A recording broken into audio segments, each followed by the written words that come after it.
मुख्यमंत्री योगी आदित्यनाथ यहां पर 3200 करोड़ की योजनाओं की सौगात दे रहे हैं और क्या कुछ कह रहे हैं आपको सुनवाते हैं। विभिन्न परियोजनाओं का लोकार्पण और शिलान्यास का कार्यक्रम संपन्न हुआ है, जिसमें कुछ नगर निकायों में क्या अभिनव प्रयोग हुए हैं या नवाचार हुए हैं, वह भी जानने और देखने का एक अवसर आप सबको प्राप्त हुआ है। पार्षदगण, मैं नगर और वहां की जनता जनार्दन को इन परियोजनाओं की हृदय से बधाई भी देता हूं, अपनी शुभकामनाएं भी देता हूं। भाइयों बहनों, हम सब इस बारे में जानते हैं कि आदरणीय प्रधानमंत्री जी की मंशा के अनुरूप इस देश की अर्थव्यवस्था को $5 ट्रिलियन की इकोनॉमी बनाने के लिए जो प्रयास देश स्तर पर प्रारंभ हुए हैं, आदरणीय प्रधानमंत्री जी के नेतृत्व में प्रारंभ हुए हैं, उसमें हम सबकी भी भागीदारी होनी चाहिए। और उत्तर प्रदेश देश की सबसे बड़ी आबादी का राज्य होने के नाते स्वाभाविक रूप से सबसे अहम जिम्मेदारी उत्तर प्रदेश सरकार और उत्तर प्रदेश के नागरिकों की है। आदरणीय प्रधानमंत्री जी ने जब 2018 में उत्तर प्रदेश के पहले इन्वेस्टर समिट में वे लखनऊ पधारे थे, तो उस समय एक लक्ष्य हम सबके सामने दिया था कि देश की बढ़ती हुई आवश्यकताओं को ध्यान में रखते हुए हमें अपनी अर्थव्यवस्था पर ध्यान देना होगा। और अर्थव्यवस्था को ध्यान रखने के लिए जो उसमें से एक प्रमुख घटक है वह अर्बनाइजेशन भी है, यानी नगरीय विकास पर फोकस करके लोगों की सुविधाओं में बढ़ोतरी करना और उससे आय अर्जन को एक माध्यम बनाना, इसको हम कैसे आगे बढ़ा सकते हैं, इस पर हमें ध्यान देना होगा। और मुझे बताते हुए प्रसन्नता है कि विगत 4.5 पौने 5 वर्ष के दौरान प्रदेश ने 3 नगर निगम अतिरिक्त गठित किए, 3 नई नगर पालिकाओं का गठन किया, 84 नगर पंचायतों का गठन करके 61 नगर निकायों के सीमा विस्तार के कार्यक्रम को भी प्रदेश के अंदर सफलतापूर्वक आगे बढ़ाने का कार्य किया गया। प्रदेश के अंदर अगर हम देखेंगे तो वर्तमान में 734 नगर निकाय हैं। काफी इसमें बढ़ोतरी हुई, उनका सीमा विस्तार भी हुआ, बुनियादी सुविधाएं भी बढ़ी और नगरीय क्षेत्रों में आज देखने में लगता है कि वास्तव में नगर या कोई कस्बा है। आज से 5 साल पहले क्या स्थितियां हुआ करती थी? नगर का मतलब आप नगर में जाइए, सबसे पहला दर्शन होता था कूड़े के ढेर से, जगह जगह प्लास्टिक, छुट्टा जानवर, अव्यवस्थित ट्रैफिक व्यवस्था, गंदगी। जिस भी मोहल्ले में चले जाइए पहला स्वागत गंदगी करती थी। बेतरतीब तरीके से चल रही वहां की व्यवस्था, ये सभी उस नगर की गंदगी को और उसके माध्यम से हम सबके जीवन स्तर को बताता था। लेकिन हम सब आभारी हैं प्रधानमंत्री मोदी जी के, जिन्होंने 2 अक्टूबर 2014 को स्वच्छ भारत मिशन देश के अंदर लागू किया। और जब देश के प्रधानमंत्री ने स्वयं अपने हाथों में झाड़ू लेकर के वे सड़कों पर निकले थे तो बहुत सारे लोग उस समय हंसे थे। लेकिन आज प्रधानमंत्री मोदी जी की उस दूरदर्शिता का पूरी दुनिया कायल है। पूरी दुनिया इस बात के लिए अभिनंदन करती है कि वास्तव में भारत को एक विजनरी लीडरशिप मिली है प्रधानमंत्री मोदी जी के नेतृत्व में, जिन्होंने उस यानी विकास की प्राथमिक इकाई, हम दीपावली के अवसर पर अपने घरों पे सफाई पुताई करते हैं, क्योंकि हमारी मान्यता है जब घर में सफाई होगी, लिपाई होगी तो ही लक्ष्मी का वास होगा। गंदगी में समृद्धि नहीं आ सकती, स्वच्छता में ही समृद्धि का रास्ता खुलता है। और दीपावली एक उदाहरण आप सबके सामने है। और प्रधानमंत्री जी ने उसी को ध्यान में रख करके स्वच्छ भारत मिशन को एक अभियान के रूप में लिया, जन आंदोलन के रूप में लिया, और आज आप देख सकते हैं नगरीय क्षेत्रों में कितनी स्वच्छता है। मैं पिछले दिनों गोंडा गया था। जब 2017 में, मार्च 2017 में मुझे मुख्यमंत्री बनाया गया था और उस समय स्वच्छता की रैंकिंग आई थी, देश के अंदर सबसे गंदा नगर गोंडा था, गोंडा का नाम आया था। और अब हम देखते हैं कि देश के अंदर जब स्वच्छता की रैंकिंग होती है तो टॉप 10 में 5 तो उत्तर प्रदेश के ही शहर होते हैं जो स्वच्छता के अभियान में अग्रणी भूमिका का निर्वहन कर रहे हैं। ग्रामीण क्षेत्र हो या शहरी क्षेत्र, स्वच्छता आज दिखती है। प्लास्टिक बैन हुआ है, कूड़े के ढेर समाप्त हो रहे हैं। हमने उसको आधुनिक वैज्ञानिक तरीके से निस्तारण की प्रक्रिया को आगे बढ़ाया है, वेस्ट को एनर्जी में बदलने का कार्य किया है, लोगों के जीवन स्तर को सुधारने के लिए नगरीय क्षेत्रों में तमाम प्रकार की योजनाओं को आगे बढ़ाया है। मुझे बताते हुए प्रसन्नता है, देश के अंदर 100 स्मार्ट सिटी बन रही है। उत्तर प्रदेश की 10 शहर इस योजना के अंतर्गत चयनित हैं।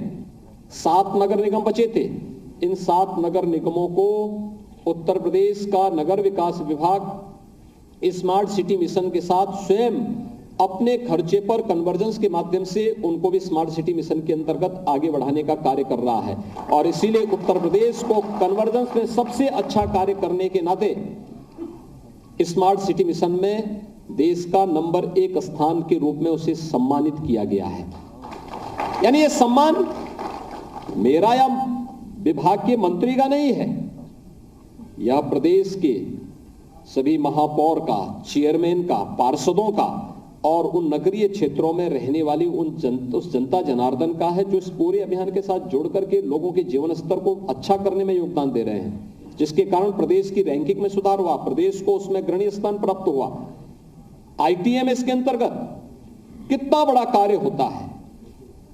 इंटीग्रेटेड ट्रैफिक मैनेजमेंट जो सिस्टम है, कितनी बेहतरीन सेवाएं उससे ली जा सकती हैं, उसको हम सेफ सिटी के साथ जोड़ सकते हैं। आखिर बालिकाओं की सुरक्षा, नगर के व्यापारियों की सुरक्षा, नगर के अंदर रहने वाले नागरिकों की सुरक्षा के साथ उसको जोड़ने का कार्य हम लोगों ने पहला आईटीएमएस जो बना था प्रयागराज में, स्मार्ट सिटी मिशन के अंतर्गत हमने उसका उपयोग किया था प्रयागराज कुंभ 2019 को सफलतापूर्वक संपन्न करने के लिए। और कितना बेहतरीन प्रदर्शन उस समय वहां हुआ था। उत्तर प्रदेश का कोरोना प्रबंधन देश के अंदर सराहा गया और कोरोना प्रबंधन में जो सबसे बड़ी भूमिका थी उसमें हमारा इंटीग्रेटेड कोविड कंट्रोल सेंटर की थी, जिसको हम लोगों ने जहां जहां आईटीएमएस बने थे उसका भी उपयोग किया, उस जगह हमने और भी लगाए। और उसका परिणाम था कि हम लोगों ने पूरे प्रदेश के अंदर हर जनपद में कोरोना नियंत्रण के लिए कंट्रोल रूम स्थापित भी किए और आईटीएमएस की उसमें बहुत बड़ी भूमिका थी। लोग आपके शहर में आए और आप जाम में कोई फंसे, जो कार्य, जो दूरी आपको 10 मिनट में तय करनी है, अगर 1 घंटा लगेगा तो हर व्यक्ति ऊब जाएगा। एक बार आएगा, दूसरी बार नहीं आएगा, फिर वह उससे छुट्टी पाएगा कि भाई अब इस रोड पे चलना ही नहीं है, उससे विकास थमेगा। आपके बारे में गलत धारणा बनती है, समाज उस शहर के बारे में गलत धारणा बनाता है, मार्केट प्रभावित होती है, रोजगार प्रभावित होता है, हर एक स्तर पर लोगों को जीवन प्रभावित होता है। लेकिन जब फ्रीक्वेंट आवागमन होता है लोगों का, बिना किसी बाधा के लोग आ जा रहे हैं, एक सुरक्षित माहौल मिल रहा है, हर एक चीज को हमने तकनीक के साथ जोड़ करके लोगों के जीवन स्तर को जब हम बेहतर बनाने का प्रयास करते हैं तो शहर की छवि पे असर पड़ता है, जीवन स्तर लोगों का उठता है, रोजगार का सृजन होता है, एक सुरक्षित शहर के रूप में आपके शहर का भी नाम होता है, उसकी ख्याति होती है और उसका यश भी आपको प्राप्त होता है। और आज उसी दिशा में आगे बढ़ाने की एक कार्रवाई, जो तमाम प्रकार की योजनाएं जो यहां पर आज लागू हुई हैं, जिसमें स्मार्ट सिटी मिशन के अंतर्गत जो कार्य हो रहे हैं, इसके अंतर्गत तमाम प्रकार के कार्य हुए हैं। उस स्मार्ट सिटी मिशन के अंदर 908 करोड़ रुपए की परियोजनाओं का आज यहां पर शिलान्यास भी और लोकार्पण का भी कार्यक्रम संपन्न हुआ है। इसके साथ ही स्वच्छ भारत मिशन के अंतर्गत solid waste processing plant legacy waste remediation, waste to energy plant और 1100 पब्लिक टॉयलेट यानी पिंक टॉयलेट का भी आज यहां पे शुभारंभ, इससे यहां पर शिलान्यास का कार्यक्रम हो रहा है। इसमें 627 करोड़ 48 लाख रुपए इस पे खर्च हो रहे हैं। अमृत योजना के अंतर्गत नगरीय क्षेत्रों में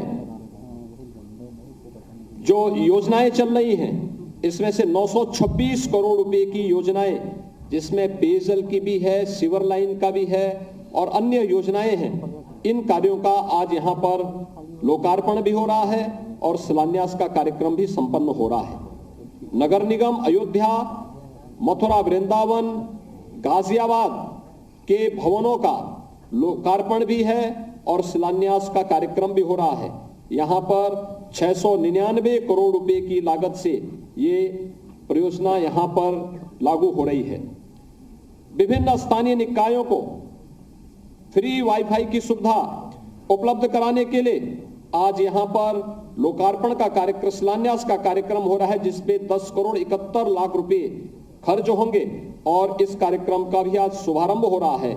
और नगरीय क्षेत्रों में याद रखना, पब्लिक ट्रांसपोर्ट सिस्टम में हम लोग मेट्रो का संचालन प्रधानमंत्री मोदी जी के मार्गदर्शन में कर रहे हैं। अभी प्रधानमंत्री जी ने 28 दिसंबर को कानपुर मेट्रो का शुभारंभ किया है। इससे पहले प्रदेश के अंदर लखनऊ, गाजियाबाद, नोएडा, ग्रेटर नोएडा, यहां की मेट्रो का संचालन हो चुका है। आगरा में युद्ध स्तर पर कार्य चल रहा है। मेट्रो संचालन के कार्यक्रम को तीव्रता के साथ आगे बढ़ाने का कार्य जहां ये युद्ध स्तर पर आगे बढ़ रहा है, लेकिन मेट्रो के पूर्व लोग उस दिशा से अपने को मानसिक रूप से तैयार कर सकें, इलेक्ट्रिक बसेस की सुविधा उन नगरीय क्षेत्रों में हो। यह लखनऊ में पहले प्रारंभ किया जा चुका है, गोरखपुर में प्रारंभ किया जा चुका है, काशी में प्रारंभ किया जा चुका है। आज यहां पर 7 शहरी क्षेत्रों में यह सुविधा प्रारंभ हुई है और इलेक्ट्रिक बस डिपो के निर्माण की कार्रवाई भी आज उन 7 सिटी में, यानी चार्जिंग स्टेशन का निर्माण होना, अन्य चीजों के निर्माण की कार्रवाई को भी आज इसके साथ जोड़ा गया है। और साथ साथ प्रधानमंत्री आवास योजना, याद रखना, प्रधानमंत्री आवास योजना में शहरी लाभार्थी को 2.5 लाख रुपए मिलते हैं।